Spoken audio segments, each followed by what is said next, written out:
നീ പറിച്ചോണ്ട് ഓടാതെ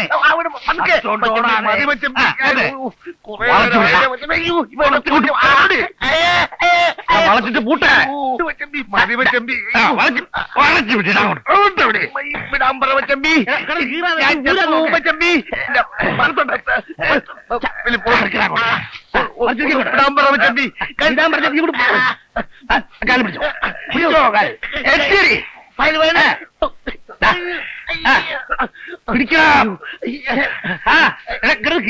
പൂട്ടടിക്കാൻ നോക്കെ വടക്കം പറഞ്ഞത് തിരിഞ്ഞു പിടിക്കാൻ പറ്റൂലേ കൈകാലം ഒന്ന് വിട്ടുകിട്ടിട്ട് വേണ്ട മച്ചമ്പി വടക്കനും തെക്കനും ഒക്കെ കളിക്കാൻ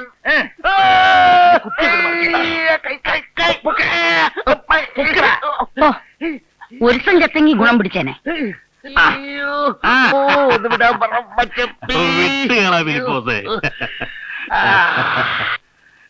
ഈ പൂട്ടിൽ ഉടുമ്പ് വീണത് തന്നെ എനിക്ക് പോലും ഊരാൻ പറ്റാത്ത പൂട്ടല്ലയോ. അയ്യോ, എന്റെ ഈ വലതു ഭാഗത്തെ വാരിയല്ലിന് ചെറിയൊരു പരിക്ക് പറ്റിയിട്ടുണ്ട്. എങ്ങനെ? കഴിഞ്ഞ മാസം എരഞ്ഞിപ്പാലത്ത് അബ്ദുള്ള കുട്ടി ഫയൽവാനെ മലർത്തിയടിച്ചല്ലോ, അന്ന് പറ്റിയതാ. വേദന ഉണ്ടോ? അല്ല, അമർത്തുമ്പോഴേ ഉള്ളൂ. ഏതായാലും ഈ ഭാഗത്ത് ഇങ്ങനെ ഒരു ഏനക്കേടുണ്ടെന്നുള്ള കാര്യം ഉടുമ്പ് അറിയണ്ട. ശരിയാ, അറിയാതിരിക്കുന്നതാ നല്ലത്. എന്റെ ഈ തുടയലിനും ചെറിയൊരു പരിക്ക് പറ്റിയിട്ടുണ്ട്. അപ്പൊ അവിടെ ഇവിടെയൊക്കെ ഒടിഞ്ഞു പറഞ്ഞിരിക്കുകയാണോ?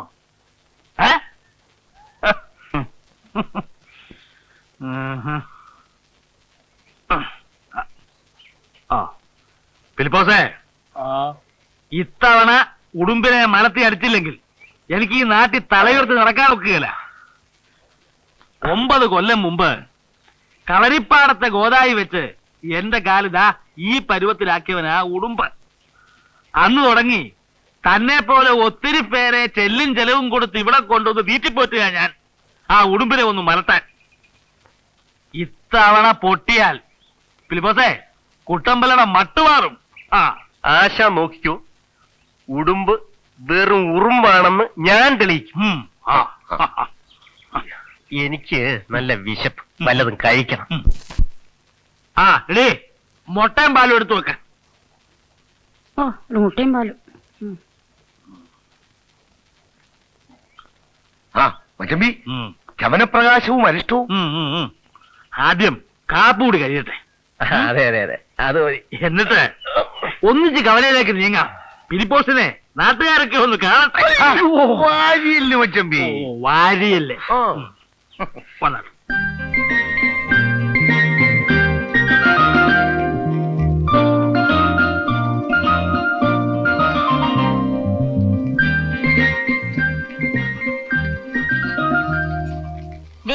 മതി, ആ പാലങ്ങ് വാങ്ങി വെക്ക്. അവൾ സംബന്ധക്കാരന് വെച്ച് വിളമ്പുന്നു.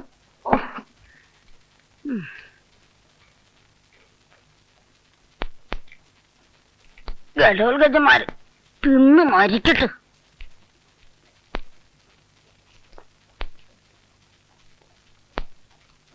അമ്മ അറിഞ്ഞോ? കൂവശ്ശേരിയിലെ പാടം അച്ഛൻ വിൽക്കാൻ പോവാ അത്രേ. നിന്നോട് ആര് പറഞ്ഞു?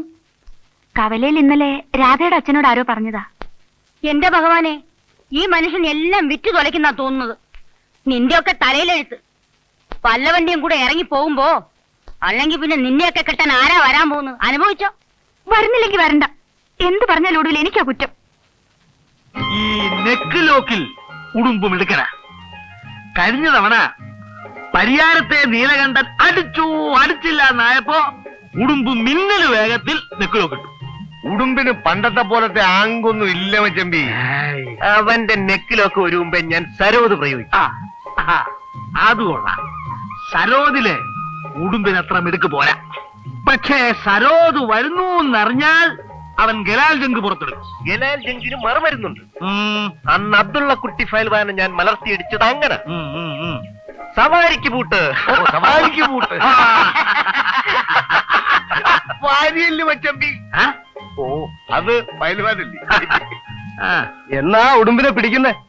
മുക്കില് ബോർഡ് വെച്ചിട്ടുണ്ട്. എന്താ കണ്ണു കണ്ടുകൂടെ? കണ്ടു. പക്ഷേ ഉടുമ്പിനെ മലർത്താൻ സാക്ഷാൽ ദാരാസിംഗ് വന്നാലും പറ്റില്ല. കുട്ടൻപിള്ളയാശാനെ അവിടുന്ന് ഇവിടുന്ന് ഓരോ തടിമാടന്മാരെ കൊണ്ടുപോയി തീറ്റ കൊടുത്ത് തറവാട് തുലയ്ക്കാൻ നോക്കണ്ട കേട്ടോ. ഓട്ടാശാനെ ഉടുമ്പ് മലർന്ന് വീഴുമ്പോ ഇവന്റെയൊക്കെ നാവ് താനെ അടങ്ങൂലേ? കുറച്ചു നാളായി ഞാൻ സഹിക്കുന്നു. എന്താടോ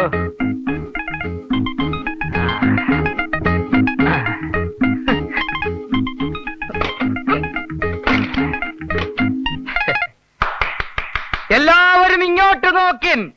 മനോഹരമായ ഒരു പഴക്കുല.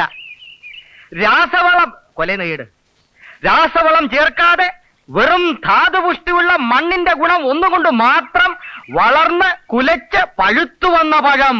മാത്രമല്ല, ഇന്നു മുതൽ എന്റെ ചായക്കടയിൽ നെയ്യപ്പം, ഉണ്ടക്കായ, പഴംപൊരി തുടങ്ങിയ വിശിഷ്ടങ്ങളായ ഭക്ഷണ സാധനങ്ങൾ വിൽക്കപ്പെടുന്നതുമാണ്. അതും ശുദ്ധമായ വെളിച്ചെണ്ണയിൽ പൊരിച്ചെടുത്തത്. മറ്റവന്മാര് ചെയ്യുന്ന പോലെ ഭക്ഷണ സാധനങ്ങളിൽ മായം ചേർത്ത് വിറ്റ് കാശുണ്ടാക്കാൻ ഈ നകുലൻ തയ്യാറല്ല. എല്ലാരും വരുവിൻ, ആസ്വദിപ്പിൻ.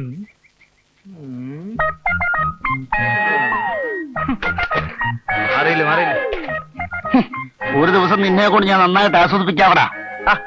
പോട്ടെ സാറേ കേട്ടാ, വീട്ടുകളാ. ബുദ്ധിയില്ലാത്ത അവൻ എന്തെങ്കിലും പറഞ്ഞ് വിവരമില്ലാത്ത നിങ്ങളല്ലേ അത് ക്ഷമിക്കേണ്ടത്. ഒന്നുമില്ലെങ്കിലും നിങ്ങളുടെ അനിയനല്ലേ നകുലൻ. അവൻ എന്റെ ആരുമല്ല. എഴുത്തുമാൻ അറിഞ്ഞുകൂടാത്ത എന്റെ അമ്മയെ കൊണ്ട് ഒപ്പിടുവിച്ച് എനിക്ക് കൂടെ അവകാശപ്പെട്ട 60 സെന്റ് സ്ഥലം തട്ടിയെടുത്ത കള്ളനാവൻ. അതൊക്കെ നാട്ടുകാർക്ക് അറിയാവുന്ന കാര്യമല്ല അല്ലേ? പക്ഷേ വടക്കേക്കര പാടം വിറ്റ വകയിൽ അമ്മയുടെ പെട്ടിയിലുണ്ടായിരുന്ന 10,000 രൂപ കട്ടിട്ടാ നിങ്ങൾ ചായക്കട തുടങ്ങിയെന്നാ ആ നകുലം പറയുന്നത്. 10,000 കിട്ടത് അവന്റെ അപ്പനാ. രണ്ടുപേർക്കും കൂടെ രണ്ടപ്പനാണോ?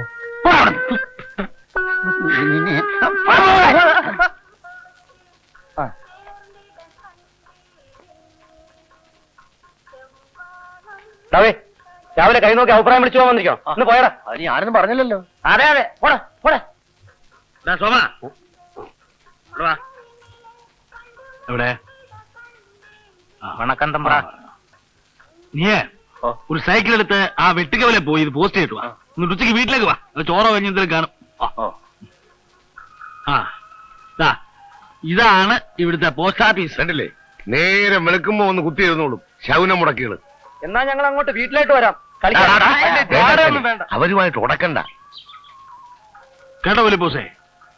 ഒരു 3 കൊല്ലം മുമ്പാണ് ഇവിടെ ഒരു പോസ്റ്റ് ഓഫീസ് വന്നത്. അന്നൊരു പോസ്റ്റ് മാസ്റ്റർ ഇവിടെ വന്നു. അയാൾക്ക് ഗോപാലൻ പോലീസിന്റെ മകളുമായിട്ട് എന്തോ ബന്ധമുണ്ടെന്ന് പറഞ്ഞ് നാട്ടുകാർ പ്രശ്നം ഉണ്ടാക്കിയപ്പോ ഒരു ദിവസം അയാൾ അങ്ങ് മുങ്ങി. പിന്നെ ഇവിടെ പലരും വരികയും പോവുകയും ചെയ്തു. പക്ഷെ ഈ നാടാർക്കും പിടിക്കുന്നില്ല അത്രേ. സുഹൃത്തുക്കളെ, അത് മന്ത്രിമാരുടെയും MLA-മാരുടെയും കൈയും കാലും പിടിച്ചാണ് ഞാൻ ഈ പോസ്റ്റ് ഓഫീസ് ഇവിടെ കൊണ്ടുവന്നത്.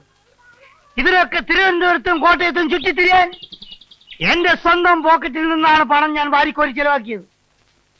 ഇവിടെ സ്ഥിരമായിട്ട് പോസ്റ്റ് മാഷ് വേണോ? ഞാൻ കൊണ്ടുവരും. പക്ഷേ ജനാധിപത്യം എന്താണെന്ന് ഇവിടുത്തെ ജനങ്ങൾക്ക് അറിഞ്ഞുകൂടാ. ജനാധിപത്യം നടപ്പിലാക്കാൻ ഒരുപാട് പണം വേണം. മറ്റൊരു കാര്യം നിങ്ങളുടെ ശ്രദ്ധയിലേക്ക് ഞാൻ ക്ഷണിക്കുകയാണ്. ഈ ആഴ്ച കണ്ണൂരിൽ നടക്കാൻ പോകുന്ന പാർട്ടിയുടെ സംസ്ഥാന സമ്മേളനത്തിന് ഇവിടെ എത്ര പേർ സംഭാവന തന്നിട്ടുണ്ട്? എന്നോടാണോ? ഈ നാട്ടിലെ മുഴുവൻ ജനങ്ങളോടാണ് ഞാൻ ചോദിക്കുന്നത്. സോഷ്യലിസം വേണം, ഡെമോക്രസി വേണം, ബ്യൂറോക്രസി വേണം, കമ്മ്യൂണിസം വേണം. വായി മുറിച്ച് അങ്ങോട്ട് ഇരുന്നേച്ചാ മതി. കൃത്യമായി സംഭാവന തന്നിട്ടില്ലെങ്കിൽ ഈ രാജ്യത്ത് ഒരു കുന്തവും നടപ്പിലാക്കാൻ കഴിയില്ലെന്ന് ഞാൻ ശക്തിയായി പ്രഖ്യാപിക്കുന്നു. ഇന്ന് മുതൽ എന്റെ ചായക്കടയിൽ നെയ്യപ്പം, ഉണ്ടക്കായ, പഴംപൊരി തുടങ്ങിയ വിശിഷ്ടങ്ങളായ ഭക്ഷണ സാധനങ്ങൾ ലഭിക്കുന്നതാണ്. അതും പരിശുദ്ധമായ വെളിച്ചെണ്ണയിൽ പൊരിച്ചെടുത്തത്. ഞാൻ ചോദിക്കുകയാണ്, ഇവിടെ ഏത് കടയിലാണ് പരിശുദ്ധമായ വെളിച്ചെണ്ണയിൽ പലഹാരങ്ങൾ പൊരിച്ചെടുക്കുന്നത് എന്ന്? കേരളത്തിന്റെ തേങ്ങ, കേരളത്തിന്റെ തേങ്ങ ആനക്കാര്യത്തിന് ചേനക്കാര്യം. അവന്റെ ഒരു ഉണ്ടക്കായും പഴംപൊരിയും. അപ്പോൾ ഇപ്പൊ എന്ത് പറയുന്നു? സംസ്ഥാന സമ്മേളനത്തിന്റെ പിരിവ് ഇവിടെ വെച്ച് നിങ്ങൾ ഇപ്പൊ എനിക്ക് നൽകുന്നുവോ, അതോ ഞാൻ വീട്ടിലേക്ക് വരണോ?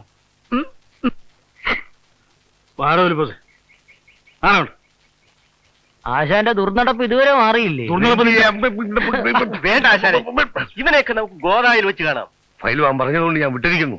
അല്ലെ ഇയാളെ മൂക്കി കയറ്റിക്കളെ അല്ലേ?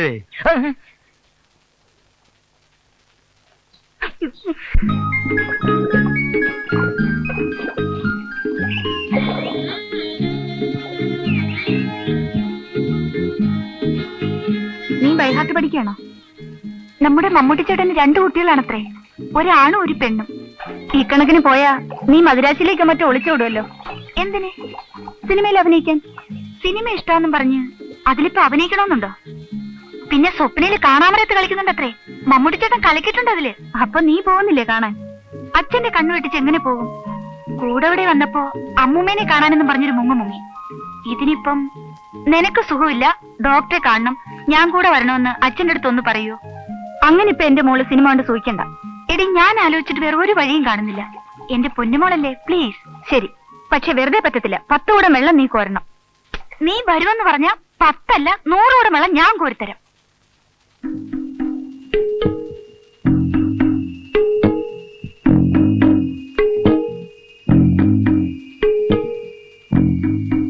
എന്തായി ഫൽഗുണ? പ്രശ്നമൊന്നുമില്ല. 2 മർമ്മം പിടികിട്ടിയിട്ടുണ്ട്. ഒന്ന് ഇതാ, ഈ വാരിയല്ലിന് ബലമായിട്ടൊരു പിടി പിടിച്ചാ മതി, ഫിലിപ്പോസിന്റെ പോസ് അങ്ങ് പോവും. പിന്നെ പില്ലി മാത്രമേ കാണൂ. മറ്റേ മർമ്മം? മറ്റേതോ? ഈ തുടയല്ലിന് അറിയാത്ത മട്ടിൽ കൈമുട്ടുകൊണ്ട് ഓരോറ്റ കേറ്റിയാ മതി. പിന്നെ മർമ്മം ശരിക്ക് നോക്കിയില്ലെങ്കിൽ ഫിലിപ്പോസ് കുഴപ്പമുണ്ടാക്കും. അത് ഞാൻ ഏറ്റു. ഇതൊന്നുമില്ലെങ്കിലും ഫിലിപ്പോസ് എനിക്ക് പ്രശ്നമല്ല. ആശാൻ വിവരക്കേട് പറഞ്ഞു പഠിക്കരുത്. കഴിഞ്ഞ തവണ ഞാൻ പറഞ്ഞു തന്ന മർമ്മത്തിന്റെ സഹായം കൊണ്ടല്ലേ ആ കുപ്പസ്വാമിയെ അടിച്ചു വളർത്തിയത്? ഏയ്, അല്ലെങ്കിലും കുപ്പുസ്വാമിയെ ഞാൻ ശരിപ്പെടുത്തുമായിരുന്നു. ആഹാ, ഇപ്പൊ അങ്ങനെയായോ? അപ്പൊ ഞാൻ ഒരു കാര്യം ചെയ്യാം. ഫിലിപ്പോസിന്റെ മർമ്മം ആശാൻ അറിയാമെന്ന് ഞാൻ അവിടെ ചെന്ന് പറയാം. ഏയ്, അത് വേണ്ട. നിനക്കിപ്പം കാശെടുത്തും വേണോ? അതെന്ത് ചോദ്യം ആശാനെ? ഒരു 100 രൂപ ഇങ്ങട്. എന്നാലേ നാളെ രാവിലെ ഇങ്ങോട്ട് വന്നേരെ, തന്നേക്കാം. ഏതായാലും നീ ഇതുവരെ വന്നതല്ലേ. അങ്ങനെ ആശാന്റെ ഓശാരമൊന്നും വേണ്ട. അധ്വാനിച്ചതിന്റെ കൂലിയാ ചോദിക്കുന്നത്. നാളെ രാവിലെ കറക്റ്റായിട്ട് വരും, ഉറപ്പായിട്ട് തരണം, മറക്കണ്ട. പാടരമണ, നീ അകത്തോട്ടിരിക്കേ. എങ്ങനെയുണ്ട് അവന്റെ കച്ചവടമൊക്കെ? അവിടെ എന്ത് കച്ചവടം? അതിരിക്കട്ടെ, ഇവിടെ എങ്ങനെയുണ്ട്? ഉണ്ടക്കായും മിച്ചറും ഉണ്ടക്കാക്കും തുടങ്ങിയ ശേഷം കുറച്ച് മെച്ചപ്പെട്ടിട്ടുണ്ട്. എങ്കിലും ശരിക്കൊരു പിടുത്തം കിട്ടിയിട്ടില്ല. അല്ല, നാളത്തെ കുസ്തിക്ക് നിങ്ങൾ സ്പെഷ്യൽ ഒന്നും ഉണ്ടാക്കുന്നില്ലേ? ഉണ്ടടോ, നല്ല കോഴിക്കോടൻ അലുവയും വറുത്ത കായും ഏർപ്പാടാക്കിയിട്ടുണ്ട്.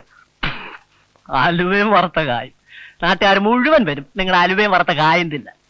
സഹദേവേട്ട് അവിടെ എന്തുവാ സപ്ലൈ എന്ന് അറിയാമോ? ചറോട്ടയും പോപ്സും. അല്ല, പൊറോട്ടയും ചാപ്സും. ആളുകൾ ഇടിച്ചു കയറും. എന്നാ പിന്നെ ഞാനിത് തുടങ്ങിക്കളെ. എങ്ങനെ തുടങ്ങാനാ? മുൻകൂട്ടി ഓർഡർ ചെയ്യാതെ ആട്ടിറച്ചിയോ കോഴി ഇറച്ചിയോ ഒക്കെ കിട്ടുമോ? പിന്നെന്താ ചെയ്യാ? പിന്നെ ഞാനൊരു വഴിയും കാണുന്നില്ല.